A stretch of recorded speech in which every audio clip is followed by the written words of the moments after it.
আন্তর্জাতিক রাজনীতির মাঠে আবারও উত্তেজনা ছড়িয়ে দিয়েছে কিম জং উনের উত্তর কোরিয়া। দক্ষিণ কোরিয়ার প্রতিরক্ষা মন্ত্রণালয় জানিয়েছে মঙ্গলবার দুপুরে হঠাৎ করেই কোরীয় উপদ্বীপের পশ্চিম দিকের সমুদ্রে একাধিক রকেট লঞ্চার থেকে গোলা ছুড়েছে প্রতিবেশী দেশটি।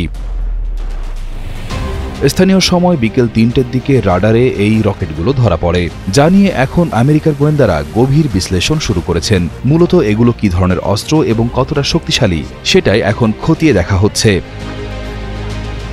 দক্ষিণ কোরিয়া সেনাবাহিনী এক বিবৃতিতে স্পষ্ট জানিয়ে দিয়েছে, তারা আমেরিকার সাথে মিলে পরিস্থিতির উপর কড়া নজর রাখছে এবং যে কোনো উস্কানিমূলক কাজের দাঁত ভাঙা জবাব দিতে তারা প্রস্তুত। উল্লেখ্য, এর আগেও গত ৭ নভেম্বর উত্তর কোরিয়া একটি ব্যালিস্টিক ক্ষেপণাস্ত্র ছুড়েছিল, যা ছিল আমেরিকার সাইবার ও অর্থ সংক্রান্ত নিষেধাজ্ঞার বিরুদ্ধে তাদের এক ধরনের প্রতিবাদী শক্তি প্রদর্শন।